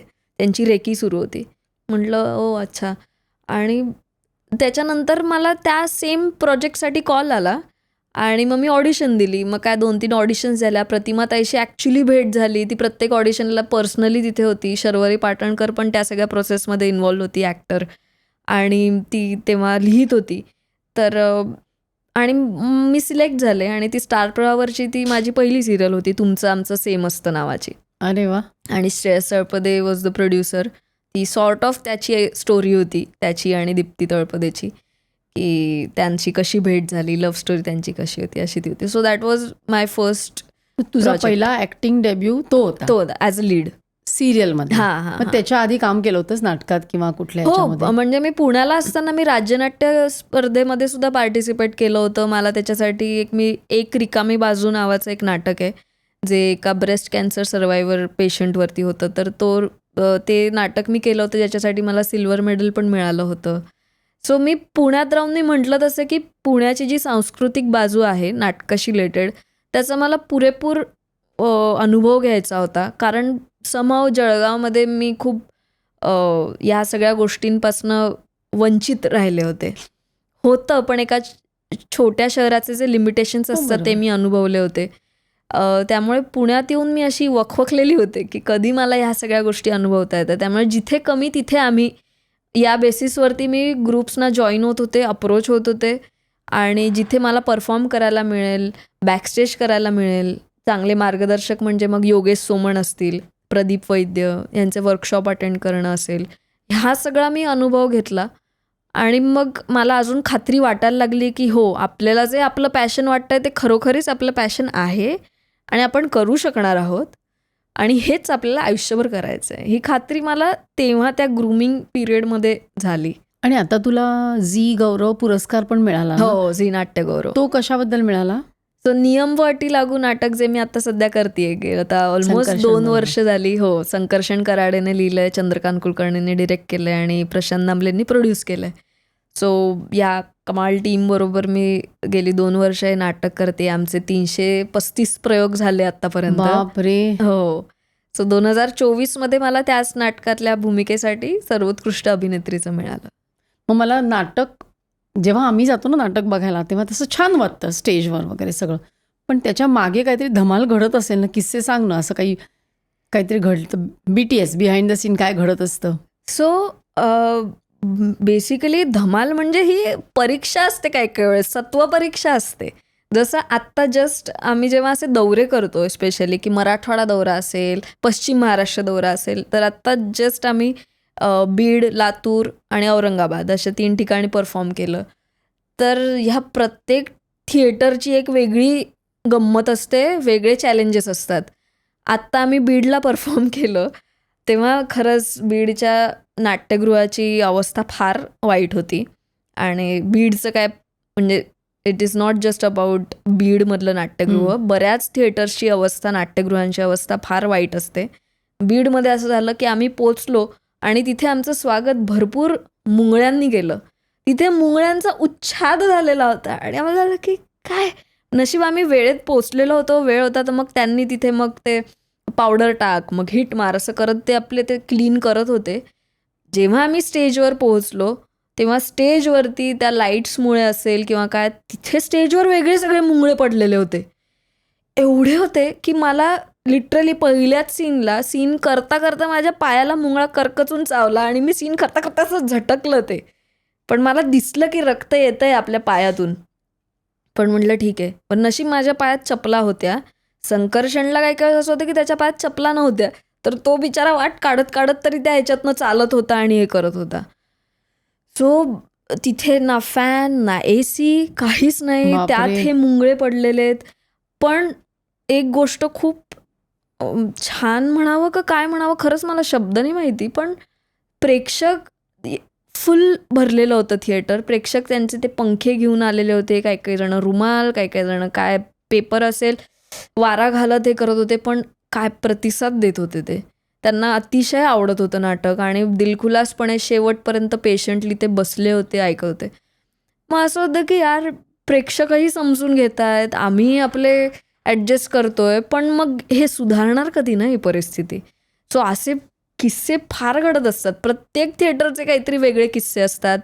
तिथल्या लोकल ऑडियन्सचे वेगळे किस्से असतात की कोल्हापूरची लोक प्रयोग झाल्यानंतर म्हणतात परत कधी येणार, आणि मग आम्ही असं होतं की हो ठीक आहे, प्रेमाने सांगत. ती त्यांची ती भाषा असते, ती प्रेम त्यांचं कोल्हापूरकरांचं तसंच असतं ना की एकदम रांगडं हे असतं, तर मग ते हक्काने म्हणतात. सो फार वेगवेगळ्या लोकांना भेटणं होतं. आणि बॅकस्टेज म्हणजे आमच्यातले इंटरपर्सनल डायनॅमिक्ससुद्धा, आता जेव्हा 2 वर्ष एखादं नाटक करतोय तर खूप लेयर्ड डायनॅमिक्स असतात को ॲक्टर्समधले. Not every coactor is your perfect collaborator. म्हणजे मी इन्स्टावाला कोलॅबरेटर नाही म्हणत आहे, पण शेअरिंग द स्पेस, म्हणजे you are not just sharing the stage, you are sharing the space, you are sharing that moment. आणि हे खूप क्वचित वेळेला फार व्हेरी वेल कोऑर्डिनेटेड असतं. आणि पण मग ह्यातनं आपण वाट काढतो, जसं त्या चावणाऱ्या मुंगळ्यांमधनं वाट काढतो, तसं आपण या काही वेगळ्या एक्सपिरियन्सेसमधनं सुद्धा वाट काढतो आणि मग त्यातनंच आपण घडतो. सो खूप एनरिचिंग एक्सपिरियन्स हा असतो सगळ्याच कधी झालंय फ्रंटवरती. का को ॲक्टर बरोबर काहीतरी असं फ्रिक्शन किंवा काही, नाव न घेता सांगितलंस तरी चालेल? हो, फ्रिक्शन होतं, पण फ्रिक्शन कुणाला हुकलंय. म्हणजे मला असं होतं की जेव्हा आपल्या घरामध्ये सुद्धा काही ना काहीतरी फ्रिक्शन्स होतच असतात. इथे तर आपण कम्प्लिटली एका वेगळ्या घरातल्या वेगळ्या जर्नी असलेल्या माणसांना आपण भेटत असतो, तर फ्रिक्शन होतात, नाही असं हे नाही. पण सगळ्या प्रकारचे अनुभव मिळतात. म्हणजे आपण एका वेळेस बघू शकतो की सक्सेसफुल लोक, म्हणजे मी फक्त नाटकाचं आत्ता हे असं नाही सांगत आहे, इन जनरल आपण बघतो की सक्सेसफुल लोक बरीच असतात, पण त्यांचा ग्रेटनेस मला तेव्हा वाटतो जेव्हा ते दुसऱ्याला अपलिफ्ट करण्यासाठी सुद्धा ते काहीतरी आउट ऑफ द वे जाऊन काहीतरी प्रयत्न करतात समोरच्या को ॲक्टरला सुद्धा. So sometimes they just want to win the scene, but मला असं वाटतं की I am here to win the game overall. माझ्यासाठी हा सीन नुसतं हापापल्यासारखा जिंकणं हे मला महत्त्वाचं नाही वाटत. मला करतात असं ऑफकोर्स खूपदा होतं, बऱ्याचदा होतं असं की सीन खाऊन टाकायचा. हां, म्हणजे मला असं होतं की ठीक आहे, खा मग तुम्ही, पण माझ्यासाठी अजून खूप मोठी जर्नी आहे. आणि लोक पण हुशार आहेत, लोकांना सुद्धा कळतं. म्हणजे अजून मला माझ्या या विचारांवरती किंवा विचार म्हणण्यापेक्षा आपण असं म्हणू की आपण जो पाथ निवडला आहे तो अजून योग्य वाटत जातो, कारण लोक जेव्हा येऊन सांगतात, अप्रिशिएट करतात, तर ठीक आहे ना, दॅट्स ऑल वी वॉन्ट, की आपलं जे काम आहे, आपले एफर्ट्स आहेत ते अननोटीस नको जायला. सो ते जर नाही जाते तर ठीक आहे, मी हा पाथ निवडला, I want to be honest on stage, I want to be truthful, I am doing that. मला झोप लागणार आहे आज, सो ठीक आहे, दॅट इज फाईन. सो होतं असं की ही चढाओढ आणि हे सगळ्या गोष्टी असतात, पण मला त्या इगोच्या रेसमध्ये मला उतरायला नाही आवडत. मला ते यू डू यू, म्हणजे तुमचा फ्रॅजाईल सुपिरियरिटी इगो तुम्हाला जपायचा आहे, तुम्ही जपा, मला काही त्याच्याबद्दल नाही आहे. पण नाटक आणि सिरियल सिरियल्स पण करतेस. हो हो. सिरियल्स किंवा सिनेमा ह्याच्यात काय फरक आहे? सिरियलमध्ये जरा काम मला असं वाटतं की खूप मेकॅनिकल होतं आफ्टर अ पॉइंट. हो? हां, म्हणजे प्रेशर असतं, प्रत्येकावर प्रेशर असतं वेगळ्या प्रकारचं. डिरेक्टरवर असतं, प्रोड्युसरवर असतं, चॅनलवरही आय एम शुअर असणारच आहे काही ना काहीतरी. पण ह्यातनं आता ते मला असं वाटतं की सिरियलचं वातावरण हे आनंद देणारं कमी आणि स्ट्रेस देणारच जास्त झालेलं आहे. कोणाला? प्रेक्षकांना? नाही, सगळं काम काम करणाऱ्यांना. कसा काय स्ट्रेस होतो? म्हणजे डिरेक्टरला असं होतं की यार एका दिवसात 22 सीन लावून ठेवलेले, त्याने कसं मी कम्प्लीट करणार आहे. ड्रेसवाल्यांचं असं होतं की यार तुम्ही आज सकाळी सांगताय की आज आपण प्रोमो शूट करणार आहोत आणि तुम्हाला फेस्टिव्ह लुक हवा आहे, आता मी कुठून मॅनेज करू. स्टायलिस्ट तिकडे चिंताग्रस्त होते की यार आत्ता जाऊन कुठून आणू, तू 7ची शिफ्ट लावली आहे, मी कधी पोचू, कधी मॅनेज करू. ॲक्टरला असं होतं की यार तुम्ही शिफ्ट एक्सटेंड होणार आहे, सांगितलं नाही काहीच, मी काही पर्सनल प्लॅन केले होते, सो ते नाही घडत, ते नाही होत. प्रोड्युसर म्हणतो की यार मी काय करू, चॅनलने मला सांगितलं. चॅनल म्हणतं की यार we have to do it, त्याच्याशिवाय कसं होणार. कारण की त्यांना जस्ट कळलेलं असतं की दुसऱ्या चॅनलमध्ये आता एक महा एपिसोड येतोय, तिथे एक महा लग्न होतंय, so we have to do it, नाहीतर मग आपण मागे पडू. सो ह्या सगळ्या रोलर कोस्टरमध्ये ॲक्टर फार असा एक छोटा हे उरतो ना त्यातला बिंदू. खूपच छोटा, खूपच छोटा प्यादं असतं, एक प्यादं. आणि फार कमी वेळेला मला असं वाटतं की असं फुलफिलिंग एक आनंद मिळतो. किंवा माणूस आहे शेवटी, सगळेजण माणसं आहेत, ते त्या दिवसातनं आनंद शोधून काढत असतात. कोणी असं 100% दुःखी नाही राहू शकत, कारण आपण शेवटी सिच्युएशनला ॲडॅप्ट होतो की ठीक आहे दिस इज लाईफ, हा स्ट्रेस असणार आहे, मग यातनं पॉझिटिव्ह काय ते मार्ग काढतोय. पण कुठेतरी हे बदलायला पाहिजे ही सिच्युएशन. म्हणजे शेवटी आपण कलेच्या क्षेत्रात आहोत ना, इतकं का रोबोटिक सगळं एकदम होत चाललेलं आहे. पण मग हे ना तुम्ही असं म्हणजे मी असं जे ऐकते माझ्याकडे सगळे येतात की डेली सोपमध्ये इतकं पिचून काढलं जातं की तुमची क्रिएटिव्हिटी राहते का गं, की तो आपला सीन करायचा, बसायचा, सीन करायचा, इतकं ते मेकॅनिकल होतं, तू म्हणते रोबोटिक तसं. आम्ही प्रयत्न करतो की ह्या सगळ्यातनं वाट काढून तरीसुद्धा त्या सीनमध्ये शिरायचं आणि मनापासनं करायचं. प्रयत्न करतात, खूप जण करतात, प्रत्येकजण आपापल्या परीने प्रयत्न करत असतो. हर प्रकारची लोकं आहेत की जे पाट्या टाकतात, काही जण असतात की जे तरी मन लावून करतात आणि हे करतात. आता प्रसादचं जेव्हा मी काम बघते पारूमधलं, तर तो आता वेगळ्या शहरामध्ये, साताऱ्यासारख्या शहरामध्ये जाऊन तो शूट करतोय. किती दिवस तो राहतोय? हां, सो त्याला सुरुवातीला तिकडे ॲडजस्ट होण्यासाठी खूप त्रास होत होता. असं कसं असं खूप हे होत होतं. पण शेअरिंगमध्ये पण राहायला लागायचं ना. हां, सुरुवातीला. पण मग व्हॅनिटी व्हॅन वगैरे असं काय नसतं. डिपेंड्स, कारण रोज कोणी व्हॅनिटी व्हॅन्स मराठीमध्ये आणू नाही शकत सिरियलच्या सेटवरती. थोडे दिवस करतात मॅनेज, आउटडोर असेल तर करतात, पण रोज कोण व्हॅनिटी व्हॅन्स आणणार आहे. मग शेवटी तिथे रूम्स तयार करतात आणि काही वेळेस त्या तयारही नाही करत, काही वेळेस ॲडजस्ट करावं लागतं, असं सगळं असतं. पण जेव्हा मी त्याचं काम स्क्रीनवरती बघते तेव्हा मला असं वाटतं की अरे तू कसं काय असं एवढा छान केला सीन. तो म्हणे हां केला. म्हटलं तू काही असं टॅक्ट वगैरे असं काही तुझं आहे का. मी आपलं जनरल विचारत होते त्याला, असं काही जजमेंटल होऊन नाही, जनरल. तो म्हणे नाही यार, मी शिरतो सीनमध्ये किंवा मी ते फील करतो तेव्हाच मला ते जमतं. सो मला अगेन तोही मुद्दा त्याचा छान कनेक्ट झाला की हो, मला पण असं वाटतं की शेवटी त्या इमोशनला कनेक्ट करण्यावाचून पर्याय नसतो. तू ते परीचं कॅरेक्टर केलंस ना. हो, फ्रेशर्स सिरियलमध्ये. तेव्हा काय मजेदार घडलं किंवा कसं एन्जॉय केलंस तू कॅरेक्टर? खूप एन्जॉय केलं मी. आणि असं आहे ना की पहिली जी माझी ती सिरियल झाली, तुमचं आमचं सेम असतं, ती लवकर बंद झाली. आणि तेव्हा जे ते डिरेक्टर होते त्यांनी मला खूप खचवलं होतं, म्हणजे खचले होते मी.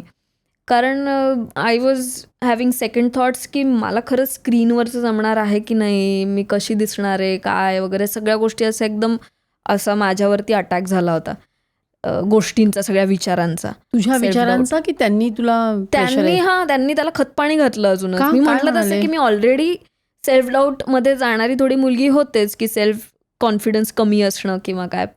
त्यात त्यांनी असं जरा खूप, म्हणजे आय डोंट अंडरस्टँड की डिरेक्टर माईकवरती ओरडतो की अगं बाई ऍक्टिंग कर. आणि जिला ऑलरेडी नाट्य स्पर्धेमध्ये बक्षिसं वगैरे मिळालेली आहेत. मी तर ते काय सांगतच बसले. म्हणजे ते काय मला माहिती होतं की ते सगळं आयुष्य आपलं वेगळं आहे आणि इथे आपण आता प्रोफेशनली सुरू करतोय हे सगळं वेगळं आहे आणि शून्यापासून सुरुवात आहे असं मी कन्सिडर केलंच होतं. तू करतच होतीस ना ऍक्टिंग. काय वेगळं आहे का सिरियल मधलं ऍक्टिंग? आणि मला असं व्हायचं की ठीक आहे ना, मग तुम्हाला काय वाटतं ते तुम्ही सांगू शकताय का पिन पॉईंट करून? तुम्ही डिरेक्टर आहात ना, ऍक्टिंग कर ग बाई, हे किती जेनेरिक स्टेटमेंट आहे. तुम्ही डिरेक्टर का आहात तुम्ही? कारण तुम्ही ते ॲनालिसिस करून सांगू शकला पाहिजे. मी मी का ढ आहे तुम्ही सांगू शकणार आहात का? मग नाही तर मग नका सांगू, हे असली वाक्य, एवढी एक्स्ट्रीम वाक्य नका बोलू मग नाही तर. पण तसं काहीच तेव्हा अशा प्रकारचे खूप किस्से झाले. मग नंतर मी त्यातनंही ते इग्नोर करणं हे केलं, शिकले त्यातनं. आणि मग त्यामुळे त्या सिरियल नंतर मग मी अगेन ऑडिशन वगैरे द्यायला सुरुवात केली होती आणि मग झी युवा चॅनल. ऑडिशनचं शुक्लाष्ट संपत नाही. नाही ते ते चालूच आता राहतं. पाहिजे. उलट मला तर आता असं वाटतं की यार मला फिल्म्सच्या ऑडिशनला बोलवा, म्हणजे भलेही कॅन्सल, म्हणजे मला भलेही रिजेक्ट करा, पण बोलवा तरी ऑडिशनला. का नाही बोलवत काय मला काही कळतच नाही ऑडिशनला तरी, नुसतं आपलं. बट एनिवे तो वेगळा मुद्दा. सो या फ्रेशर सिरियलमध्ये मग परीची भूमिका मला मिळाली आणि मस्त इंटरेस्टिंग नाही केलंस. आणि तेच त्यांना आवडलं. तेच आवडलं सगळ्यांना. नाही तेव्हा तर अशी छान भट्टी जमून आली होती की संजय जाधव यांचं प्रोडक्शन हाऊस होतं, आशिष फात्रे रायटर होता, झी युवा चॅनलचा इनिशिएटिव्ह छान होता की त्यांना टिपिकल किचन ड्रामा नको होता, एक कॉलेजमधलं वातावरण होतं जे की फार रेअर असतं, त्याच्यामध्ये काही रोनाधुना असं काहीही नव्हतं, एक असं कन्व्हेन्शनली हिरोईनचं कॅरेक्टर सोशिक अतिशय असं काही ते कॅरेक्टर नव्हतं. फार कमाल तो प्रोजेक्ट होता आणि त्यामुळे अगेन नशिबाचाच हा एक भाग असतो की मी झी युवाच्या सगळ्या सिरियल्सची ऑडिशन दिली होती. तेव्हा पहिल्या लॉटमध्ये ज्या आल्या होत्या, माझं सिलेक्शन फ्रेशर्समध्ये झालं आणि ते छान वर्कआउट झालं. लोकांनाही ते फार आवडलं आणि अजूनसुद्धा लोक सांगतात की यूट्यूबवर आम्ही फ्रेशर्स मालिका बघतो, फार छान वाटतं त्यामुळे ते ऐकून. त्यामुळे त्या सिरियलमुळे माझा कॉन्फिडन्स वाढला की अरे नाही असं काही नाही आहे, जमतंय आपल्याला, जमतंय. काय कोणी सांगितलं तर काय लगेच एवढं मनावर घ्यायची गरज नाहीये, जमतंय आपल्याला. आणि लक्ष्मी निवास छान चालली आहे. हो, लक्ष्मी निवासचं आता सध्या मी ते त्यातलं एक सई नावाचं पात्र करायला घेतलं, कारण एकीकडे ॲक्च्युली नाटकाचे प्रयोगही सुरू आहेत, त्यामुळे पूर्णपणे एकदम कमिटमेंट मोठी देता येत नव्हती. आणि मग लक्ष्मी निवासमधल्या त्या सई या पात्रासाठी जेव्हा विचारलं मला, तर मला असं ते इंटरेस्टिंग वाटलं की थोडं वेगळं आहे कॅरेक्टर. अजून ते फुललं नाही आहे फार, याला कोण जबाबदार आहे ते त्यांनी त्यांचं बघावं. पण एवढं मी जे कोणाला सांगतेस मला पण नाही माहिती. नक्की रायटरला सांगते, डायरेक्टरला सांगते, प्रोड्युसरला सांगतेस, चॅनलला सांगते, मला काही माहिती नाही त्यातलं. की स्वतःला सांगते नाही पण. सो असं आहे का पण की जस्ट एक प्रश्न की सुरुवातीला छोटंसं असतं असं म्हणतात ना, आणि मग ते काम बघून इतकं इम्प्रेस होतात की मग त्याचा रोल वाढवला जातो, असं होतं? हो, होतं ना. मग आता माझं का नाही वाढवत ते मला टेन्शन आलंय आता तुम्ही बोलले. नाही, मी असं लोकांच्या मुलाखती वाचते बघते तेव्हा असं सांगतात ना. 100% होतं की विलन काही जणांचं कमी पण विलन काही करतात. वेळेस खूप आवडतो. हो, चान्सेस लोकांना. हेच असतात की अरे ती विलन ती कमाल आहे, तिचं वाढवा, म्हणून तिला मारतात, पुन्हा आपल्या आणतात, ह्याच्यात- मारतात, पुन्हा आणतात. का अशी बायका का विलन करतात मराठी आणि हिंदीमध्ये? आणि त्या मॉडर्नच पाहिजे. हो, त्या अच्छा. अशा म्हणजे आता आपण जसे आहोत, हां, म्हणजे तसं आपण एकदम. वाईटच आहोत, आपण कारस्थानच करतो, आपण चांगले नाहीच. हे काय चित्र आहे मला खरंच कळत नाही. हे किती रिग्रेसिव्ह कॉन्टेंट आहे हा असा की पण तो मॉडर्न. चालतो ना. कोण आहे मला हे चालणार आहे, कोण आहे ती चालवणार आहे, मला खरंच कळत नाही. आणि तुम्ही हे बिंबवताय म्हणजे लोकांच्या मनावरती की हे असं असं झालं की आता फ्रेशर सिरियलमध्ये ॲक्च्युली कोणी असं काही विलन किंवा असं काही नव्हतं, पण चालली सिरियल. सो व्हरायटी देऊ शकता ना तुम्ही लोकांना की ठीक आहे बाबा, तुमचं आत्मिक तुमच्या समाधानासाठी 10 सिरियलपैकी 6 सिरियलमध्ये तुम्ही विलन मॉडर्न करा. एखादी तर सिरियल असूच शकते की ज्याच्यामध्ये साडी नेसणारी, अगदी पंजाबी ड्रेसमध्ये असणारी मुलगी जी आहे ती सुद्धा विलन आहे. होऊच शकतं ना. उलट ट्विस्ट किती कमाल वाटेल की अरे दिसायलाही साधी गोळी वाटली पण कसली आतल्या गाठीची निघाली. हे पण चांगला स्क्रीन प्ले होऊ शकतो. तू आता रायटर म्हणून सुरू कर काम. हो, पण जोपर्यंत तुला एक्सप्रेशन मिळत नाही तोपर्यंत तुला पाहिजे तसा रोल पण नाही मिळणार. हो खरंय. तू सिनेमासाठी देते की नाही ऑडिशन्स? हो नाही मी म्हटलं तसं की सिनेमासाठी ऑडिशन द्यायची माझ्यात खूप खुमखुमी खूप आहे, पण मग? त्या मनाने काही एवढं विचारत नाही. डायरेक्ट प्रोजेक्ट झाल्यावरच कळतं. काही वेळेस तुझं नेटवर्किंग वाढवायला हवंय म्हणजे. घरकोंबडेनेस कमी करायला पाहिजे का? पण तू बॉलिवूडमध्ये का नाही ट्राय करत आहे? कोण नसेल ट्राय करत म्हणजे मला मला असं माहिती नाही कसं ट्राय करायचं असतं म्हणून विचारते. मी पण ह्याच पेजवर आहे की मला एक्झॅक्टली माहिती नाही कसं ट्राय करायचं, पण मी मग कास्टिंग एजन्सीज ज्या असतात हां. त्यांना मग मी अप्रोच होते की काही ज्या आहेत, कास्टिंग बे असेल, मुकेश छाबरा कास्टिंगवरचं कंपनी असेल, सो त्यांच्याकडे जाऊन वॉक इन इंट्रोज द्यायचे वगैरे. हे सगळं हा सगळा स्ट्रगल सुरू असतो. ईमेल पाठवा, इंस्टाग्रामवरती पोस्ट पाहिली की त्यांना व्हिडिओ पाठवा, हे करा, हे सगळं सुरू असतं. ह्याच्याहून अजून वेगळे काय काय करता येतील ह्याचा विचारही सुरू असतो कॉन्स्टंट. नाही असं नाही. माझ्याकडे एक आली होती तर ती म्हणाली की सोपं आहे तसं म्हणे रोल मिळणं. ती करते, बरेच रोल्स करते बॉलिवूडमध्ये. असे काही कॅफेज असतात मुंबईमध्ये जिथे लोक येतात, तिथे नेटवर्किंग होतं आणि तिथून रोल्स मिळतात. पूर्वीसारखं कास्टिंग काउच नाही राहिलेला. मी ओळख करून देईन तुझी तिच्याशी. हो चालेल प्लीज. मी आपली नाही, मिळेल, कॅफेमध्ये जाऊन मुलांना भेटत राहिले. इकडे कास्टिंग होत होतं, मी मॅट्रिमोनियलच्या मुलांना भेटत राहिले. पण पण नाही. असू दे, हा तू फेमस आहेस, तुला भरपूर फॅन्स आहेत आणि एक इंस्टाग्रामची पण एक वेगळी आयडेंटिटी आहे. मी तुझी एक फॅन झालेली आहे कालपासून. थँक्यू. तर मला सांगा, अशा फॅन्सच्या काही क्रेझी मोमेंट्स आहेत का? इन्स्टावरच्या नाही, कुठल्याही. कुठल्याही हल्ली असं होतं ना की पेंटिंग्स किंवा स्वतः केलेल्या गोष्टी आणि हे खूप भेट हो. म्हणून देतात. आणि मला खरंच छानच वाटतं. कुणाला नाही आवडणार यार की तुमच्यासाठी कोणीतरी पर्सनलाइज्ड काहीतरी हो. गिफ्ट देत आहे. बट प्रॉब्लेम तेव्हा होतो की असं खूप ऑनेस्ट रिॲक्शन एकदम नाही देता येत यार. की एखादं स्केच असेल की ज्याच्यामध्ये मला वाटत असेल की ही माझ्यासारखी फारशी दिसत नाहीये, हा छान आहे थँक्यू असं म्हणावं लागतं. कारण ते फॅन्स इतके जेन्युइनली आलेले असतात, त्यांनी वेळ दिलेला असतो. सो असं पण होतात गोष्टी.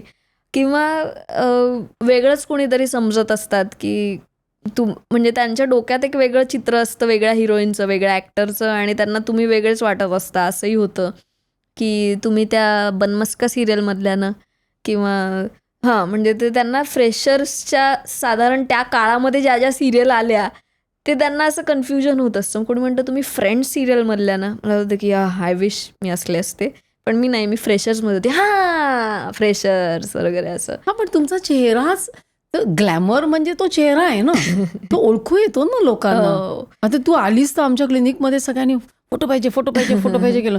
तर मी म्हटलं तुम्ही त्रास नका देऊ, पण मला असं वाटतं ऍक्टर लोकांना आवडतं ना अशा फॅन मोमेंट्स.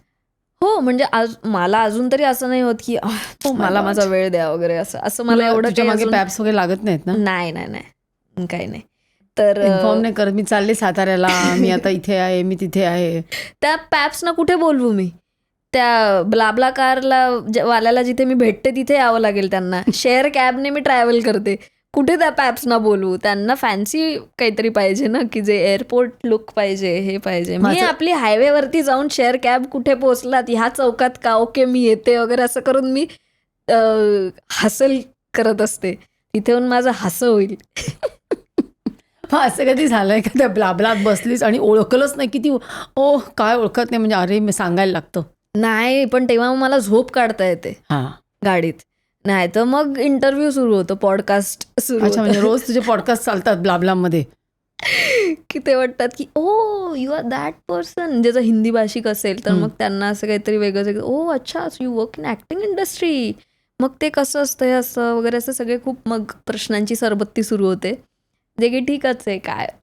नाही, पण असं ना ॲक्टर म्हटलं ना की असं खूप ग्लॅमरस आहे, भरपूर पैसे आहेत, असे सगळे गैरसमज असतात. तुला काय वाटतं?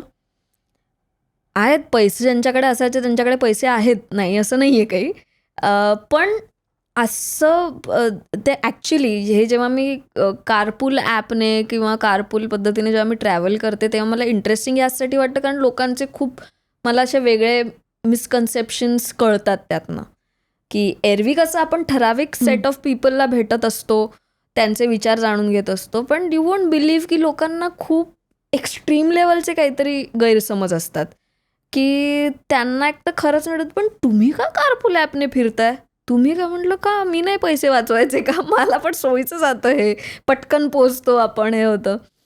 सो वाटत असतं त्यांना की खरं तर आपलं आयुष्य खूप आयुष्य आरामात चाललेलं असतं किंवा आपण अतिशय सिक्युअर लाईफ जगत असतो, पण असं काही नसतं खरं तर. की नॉट दॅट आम्ही काही असे खूप एक्स्ट्रॉर्डिनरीली वेगळे आहोत आणि एक्स्ट्रॉर्डिनरीली कॉमन लाईफ जगतोय. त्यांना वाटत असतं की आपल्या क्षेत्रापेक्षा वेगळं काहीतरी यांच्या आयुष्यात घडत असतं. खरं तर आम्ही अतिशय सामान्य माणसांसारखेच अतिसामान्यच असतो. काही त्याच्यामध्ये फार वेगळं नसतं. इट्स जस्ट ते कॅमेरासमोर येत असतं, हा त्यातला एक्साइटिंग एलिमेंट आहे. पडद्यावर येत असतं हां, ते. आणि प्रसिद्धी असते हां, आणि हां. त्याला एक आहे ग्लॅमर, वलय आहे त्याला, वलय आय आहे अंडरस्टँड त्याला. दॅट. पण लाईफस्टाईल वाईज हर प्रकारची लोक आहेत या ते क्षेत्रात सुद्धा. झालंच, ते झालंच. सो तसं आहेच आहे. पण मग जर तू ऍक्टिंग नसतं केलंस हां, तर दुसरं काय केलं असतं? मला वाटतं मी टीचर झाले असते, कडक टीचर, होऊ शकले असते. हो ना? कारण माहितीये का, शाळेत असताना मी फलक मंत्री होते. म्हणजे काय? म्हणजे बेसिकली शिक्षक येण्याच्या आधी ब्लॅकबोर्ड रेडी करून ठेवायचा. हम्म. मग छान अक्षरातला सुविचार लिहिलेला असेल तर तो असेल, मग एकूण, मग पटावर, आणि मग हजर गैरहजर किती, हे सगळं विचारून ठेवणं, आधीच रेडी करून ठेवणं बोर्ड वगैरे. हे सगळ्या गोष्टी अशा छान डिसिप्लिन, हे आवडतं. मी ॲक्च्युली पुण्यात असताना सगळ्यात पहिल्यांदा एका ब्युटी पेजंटमध्ये पार्टिसिपेट केलं होतं, श्रावण क्वीन नावाच्या ह्याच्यात. तर त्याच्यामध्ये मला त्यांनी एक नवीन कॅटेगरी शोधून काढली शेवटी. बहुतेक मी ते कन्व्हेन्शनल सौंदर्यामध्ये कशात बसले नसीन, तर मला त्यांनी मला मिस डिसिप्लिन याचा खिताब मला दिला होता. पण I was happy about it. काहीतरी मिळालं ना, पण हो, कंजेन्युअलिटी वगैरे नाही मिळालं. कारण तिथे मला जाणवलं त्या स्पर्धेमध्ये मुलींना प्लेटमध्ये घ्यायच्या खायला आणि खूप टाकून देत होत्या. तर मग मी त्यांना आधी सांगितलं, ते म्हणे मग तूच सांग त्यांना. मग मी सांगितलं, म्हटलं जेवढं हवं तेवढंच घ्या, नका टाकू असं. वा. सो थोडक्यात मला असं वाटतं की टीचरचा डिसिप्लिन हा मुद्दा आहेच आहे, पण इन जनरल कम्युनिकेशनवाला जो एलिमेंट आहे, किंवा मला असं खूप वाटतं की टीचरवरती खूप मोठी आपल्या याच्यात जबाबदारी आहे. की आपण जे आता म्हणतो की मराठी भाषा का पोचत नाही, किंवा ते रुजवणार कसं मनामध्ये, तुम्ही जबरदस्ती मराठी बोल असं करून कसं होणार आहे, मला खरंच सध्या नाही माहिती. मराठी म्हणजे एकदम मोठा मुद्दा झालाय वादग्रस्त. हां. तर तो मोठा मुद्दा होणार नाही जर लहानपणापासूनच त्या भाषेविषयी एक आत्मीयता निर्माण केली गेली तर. तुम्ही आजूबाजूला त्या मुलांच्या वातावरण सगळं इंग्रजाळलेलं ठेवाल, सगळं मिक्स कल्चर ठेवाल, हिंदीमध्येच बोलाल, साहित्याची त्यांना गोडी नाही लावणार. तुम्ही ठीक आहे नका वाचू, मुलांना तर तुम्ही सजेस्ट करू शकता ना. सो हे जर लहानपणापासून झालं तर कुठेतरी ते कनेक्शन कायम राहील. आणि इन जनरल जसं आपण म्हणतो तसं की आपल्या कल्चरवरती, साहित्यावरती प्रेम असल्यामुळे मी टीचरचा जॉब एन्जॉय पण करू शकले असते असं वाटतं मला. नाही, आता तू करते ते खूप छान आहे. खूप छान आहे. थँक्यू. मला सांग, आता तू इकडे आणि प्रसाद साताऱ्याला आहे, ते लॉंग डिस्टन्स रिलेशनशिप कशी काय मॅनेज करता? आणि आत्ताच तर लग्न झालं असं वाटतं, तसंच आहे पण खरंच कसं करता मॅनेज? आत्ताच लग्न झालंय. प्रसादचं तर ठाम मत आहे, मी ह्याच्यासाठी लग्न केलं का, वेगवेगळं राहण्यासाठी. मी लग्न केलं कारण मला एकत्र राहायचं होतं, एकत्र सहवास हवा होता. अंडरस्टूड. पण लग्नावरती कमी खर्च केला गेला असता तर कदाचित आपण लगेच प्रोजेक्ट स्वीकारले नसते. आणि त्यामुळे मग आता ठीक आहे, चांगली अपॉर्च्युनिटी आपल्या क्षेत्रामध्ये फार क्वचित येते, किंवा काय म्हणू आपण, भलेही त्या प्रोजेक्टच्या आजूबाजूच्या गोष्टी आपल्याला अगदी खूप कम्फर्ट देणाऱ्या नसतील, पण ते कॅरेक्टर छान असतं काही काही वेळेस, चॅनल छान असतं. सो ह्या गोष्टींचा जरा विचार करून ते स्वीकारावं लागतं. त्यामुळे आता जेव्हा वेळ मिळेल तेव्हा आम्ही भेटतो. मला वेळ मिळाला, मला सुट्टी असली की मी साताऱ्याला जाते. प्रसादला वेळ मिळता क्षणी तो बसमध्ये, किंवा तो सुद्धा असंच हायवेवरती पटकन मी जातो, तो हायवेवरती जाऊन तो गाडी विडी एखादी पकडतो, येतो डायरेक्ट पुण्याला, किंवा मुंबईला येतो, ओव्हरनाईट येऊ शकतो. सो असं तो सुद्धा करतो. सो दोघांचं तेवढं ते आहे मला असं वाटतं की तो पुल आहे एकमेकांकडे, म्हणून नक्कीच. लॉंग डिस्टन्स नाही वाटत. जसं प्रसाद म्हटला ना मला की मला एकत्र राहायचं आहे म्हणून मी लग्न केलेलं आहे, तसं मला परवा जाणवलं होतं की पालीला जर का मला एकटीलाच पुन्हा एकदा सामना करावा लागत असेल तर मग मी लग्न का केलं? घरात पाल आली म्हणून ती मारायला तुला नवरा पाहिजे? म्हणजे that was my minimum requirement की माझ्या आयुष्यात आता फायनली असं कोणीतरी आहे की जो पालीला घाबरत नाही, मला आता टेन्शन नाही. पण आपलं ते आहेच आहे, तर लग्न झाल्यावरही बघा कुठे पाल नाहीये ना, हे नाहीये ना, मग आपणच तिला हाकला वगैरे असं. But jokes apart. जोक्स. चल आता रॅपिड फायर करूया. ओ रेडी? I think so. अशा कोणत्या 3 गोष्टी की ज्या पर्समध्ये पाहिजेतच बाहेर पडताना, इसेन्शियल? मास्क, आपला मास्क. तो मी ऑटोमधनं वगैरे ट्रॅव्हल करते यार, बरं पडतं काही काही वेळेस. ते इतकं पोल्युशन आहे त्यामुळे ते अगदी पूर्ण गुंडाळण्यापेक्षा मास्क बरा पडतो. मास्क असतो माझ्याकडे. मास्क, लिप बाम आणि फोन तर हातात असतो, पर्समध्ये नसतो. पर्समध्ये अजून काय असू शकतं बरं? वॉटर बॉटल, या गोष्टी. मूड तुझा ऑफ असेल तेव्हा तू काय करतेस? फ्रेंड्स सिरियल बघते मी. सिरियसली? हो, कुठलं कॅरेक्टर कुठलाही आवडतं? एपिसोड. बट हा खरंच टफ प्रश्न आहे. फ्रेंड्समधलं कुठलं कॅरेक्टर आवडतं? मला सगळेच भयानक आवडतात ते. पण जेव्हा मी आता पुन्हा बघते तेव्हा चॅन्डलर किंवा जो आहे मॅथ्यू पेरी, तो आता रिसेंटली ही पास्ट अवे. फार वाईट वाटतं, फार दुःख होतं. फार छान होता तो. अशी कुठली बॉलिवूडची भूमिका की जी तुला करायला आवडली असती? रंगीला फिल्ममधली उर्मिला मातोंडकर. ओ, मला भयानक आवडते ती फिल्म. मला छान खूप ग्लॅमरस आवडतं होती ते. ती. काय सुंदर केलाय तिने हो. डान्स. मस्त होती. भेटलीस तिला कधी? नाही, पण मला फार आवडते ती की ती जेव्हा एक शो जज करायची तेव्हा ती काय अस्खलित मराठी बोलायची. आणि ती पॅकेज आहे, तिला डान्ससुद्धा येतो, ती ॲक्टिंगसुद्धा कमाल करायची आणि प्रत्येक जॉनराचे त्या फिल्म तिने केलेल्या आहेत. तर रंगीला तर माझी टॉपवाली फेवरेट आहे. म्हणजे पण ती खूप अशी फेमस नाही झाली ना, जशी माधुरी दीक्षित झाली हां. किंवा ह्या सगळ्या एकदम जशी स्टार स्टार असं एकदम ते नाही झालं. पण आहे तिचं तिने स्थान आहे, निर्माण आहे. केलं असं एक ते. विचार करून उत्तर द्या आता या प्रश्नाचं. पण रॅपिडली. रॅपिडली आणि विचार करून. Fast but slow. हां. अशा कुठल्या 5 व्यक्ती ज्या तुला बिग बॉसमध्ये आत गेलेल्या आवडतील?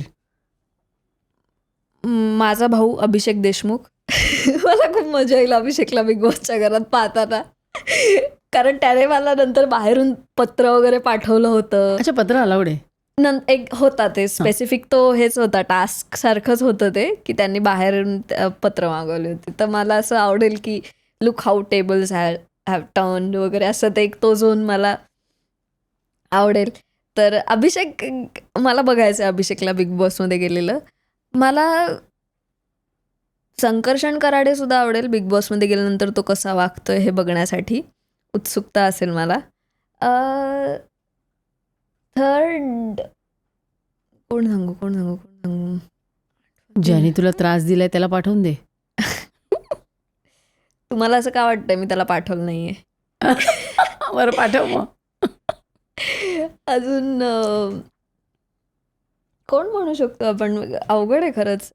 आत्ता रिसेंटली मी प्रसादच्या सिरियलमध्ये जी विलनचं कॅरेक्टर करते पूर्वा शिंदे, तिला जरा अशात माझं बऱ्याचदा भेटणं झालं. तर ती एक पर्सनॅलिटी वाईज मला अशी खूप इंटरेस्टिंग वाटते. शी इज आउट देअर, अशी ती एकदम हे मनमोकळी आहे, अशी मोकळी ढाकळी आहे. तर ती पण काय बिग बॉसमध्ये जाऊन कशी वागते किंवा काय इंटरेस्टिंग असू शकतं असं मला वाटतं. चौथं गौतमी पाटील. काय असं विशेष काही कारण नाही आहे. इट्स जस्ट क्युरिओसिटी की गौतमी पाटील कशी वागेल आतमध्ये. कशी वागेल आतमध्ये. आणि ती परफॉर्म करेल, पाहुणं जेवलात काय आतमध्ये जाऊन. सो या असं मला असं वाटतं की 5वं राहिलंय नाही का. चल भेज शरद दे. पोंक्षे. का त्यांचं नाव आठवलं तुला? ते ज्या परखडपणे बोलतात तर इट वुड बी फन की जो असा पहिले बाहेर निघतील. काहीच सांगता नाही येत, काहीच सांगता पण ते नाही हे असतं ना, सगळं रिग्ड असतं ना, ॲज इन ॲज इन ठरवलेलं असतं ना. Not really. It's very strategically designed. सगळ्यांना सगळं इट्स ओपन सिक्रेट. नाही, तो गेम खूप असा क्युरेटेड आहे. इट्स व्हेरी स्ट्रॅटेजिकली डिझाईन्ड आणि असा हे आहे तो. We get it.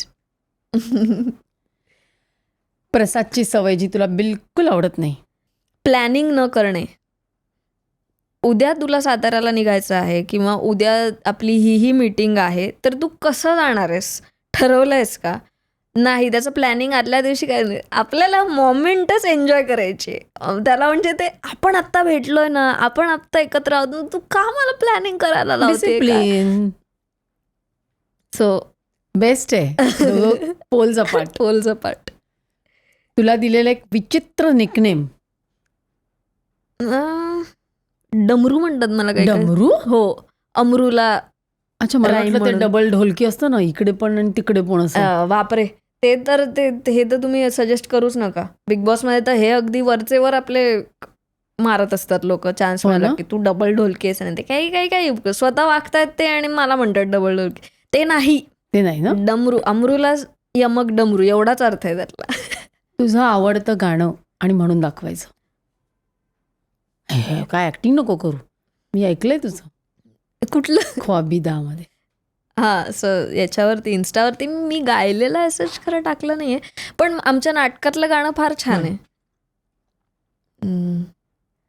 नात्यांमधले रुसवे फुगवे उगाच भांडण का रे, एकमेकास समजून घेऊ अर्थ नवे जगण्याचे.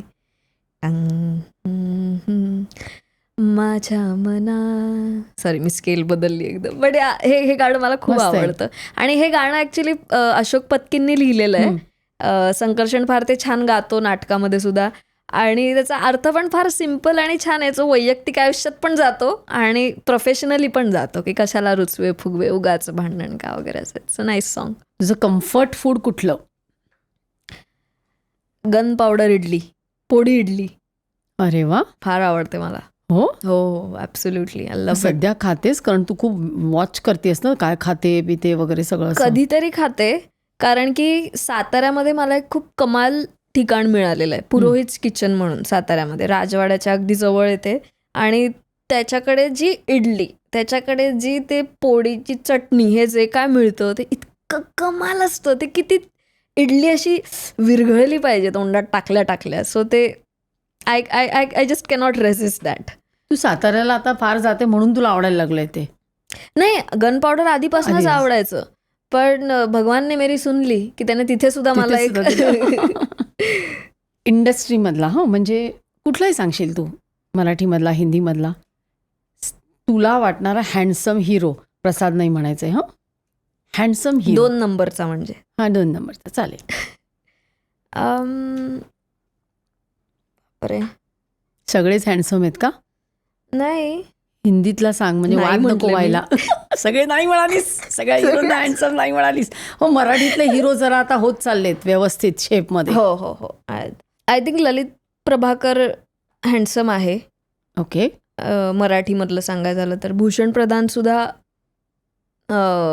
खूप मेहनतीने तो त्याच्या फिजिकवरती काम करत असतो आणि ते दिसतं की he is very fit. So तो आहे. या आय थिंक.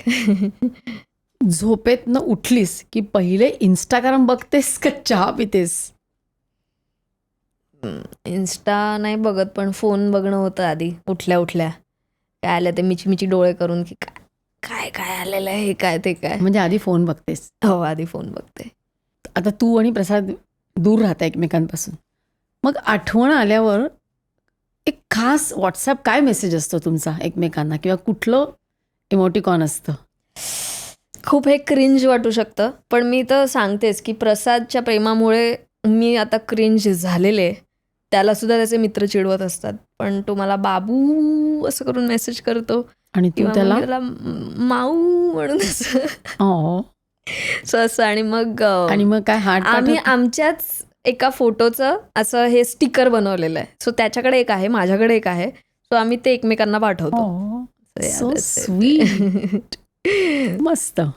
मला असं वाटतं तू आणि प्रसाद म्हणजे असं खरंच ह्या पिढीसाठी की खरंच it's a couple to look up to, की किती छान प्रेम आहे, लॉंग डिस्टन्स आहे, किती प्रेम आहे. म्हणजे आत्ता सुद्धा तू असं काही जणू तुझ्या बाजूला प्रसाद आहे असं तू बोलतेस. अगदी एकमेकांच्या प्रेमात अखंड बुडलेले आहात. हो, मला हो, खूप absolutely. आवडतंय ते बघायला. थँक्यू. आणि असंच तुमचं प्रेम खूप छान छान छान राहू दे. आणि बऱ्यापैकी क्रेडिट प्रसादला आहे आहे की तू तशी सडेतोड आहेस कारण. हो ना? हो. तर प्रसादला आहे की तो त्यातला एक हे जपतो, काय म्हणू, फ्रेशनेस तो जपतो त्या नात्यातला. त्याचा माझ्याहून जास्त गाढा विश्वास आहे गाढ नाही, प्रेमावरती. आणि सारखी तुला तू हवीशी वाटते त्याची जाणीव करून देतो. हो. म्हणजे नाही जमत पुरुषांना. एक्झॅक्टली. मी सायकॉलॉजी तू केलेस पण मी बरोबर ओळखलं. म्हणजे इट्स सो आयरॉनिक की बिग बॉस मध्ये सुरुवात झाली की कदाचित तो सेल्फ एक्सप्रेशन मध्ये एवढा हे नाहीये, पण मला आता त्याच्यातली हीच गोष्ट जास्त आवडते की तो प्रेम किती छान एक्सप्रेस करतो. त्याला काहीच त्याच्यासाठी कुठला हे नसतो, त्याच्यामध्ये आडकाठी नसते. तो त्याच्या व्यतिरिक्त अनफिल्टर्ड तो प्रेम व्यक्त करतो. खूप सुंदर. मजा आली. छान गप्पा झाल्या. आणि मला असं वाटतं की तू कशी आहेस हे हळूहळू ओळखायला सुरुवात केली आहे मी, नाही का? अरे छान आहे आणि मस्त वाटलं तू इथे आलीस त्याबद्दल. खूप खूप खूप धन्यवाद. मला पण फार छान वाटलं. खूप छान मनमोकळ्या गप्पा झाल्या. आणि तुमचे पॉडकास्ट मी आधीपासून बघत होते. माझ्या घरी ॲक्च्युली आई खूप ॲक्टिव्हली बघायची सर्व काहीचे. आणि जसं नाव आहे तसं मी प्रयत्न केलाय सर्व काही सांगण्याचा, जे विचारलं त्या ह्याच्यात. छान. आणि thank you so much for having me here. Thank you so much. आणि खरंच आपण 6 महिने टू अँड फ्रो करतोय. शेवटी आज तू आलेली आहेस. नेक्स्ट टाइम तू आणि प्रसादनी यायचंय जेव्हा तो कायमचा इथे राहायला येईल ठाण्यामध्ये तेव्हा. हो नाही का? 100%. त्याला तर खूप आवडेल. हो ना? पुन्हा एकदा येऊन गप्पा मारायला आणि सगळं. थँक्यू सो मच तू इथे आलीस त्याबद्दल. तर प्रेक्षको, मला स्वतःला खूप मजा आली आणि अमृताने अक्षरशः ज्या मनमोकळ्या दिलखुलास गप्पा मारल्या. बरंचसं आपण अंतरंगत तिचं कळलेलं आहे. मला खात्री आहे तुम्हाला सुद्धा या गप्पा खूप आवडल्या असतील. हा एपिसोड जास्तीत जास्त लोकांना शेअर करा, लाईक करा, सबस्क्राईब करायला विसरू नका. पुन्हा भेटूया अशाच एखाद्या सेलिब्रिटी बरोबर, असाच एखादा छानसा विषय घेऊन सर्व काहीमध्ये.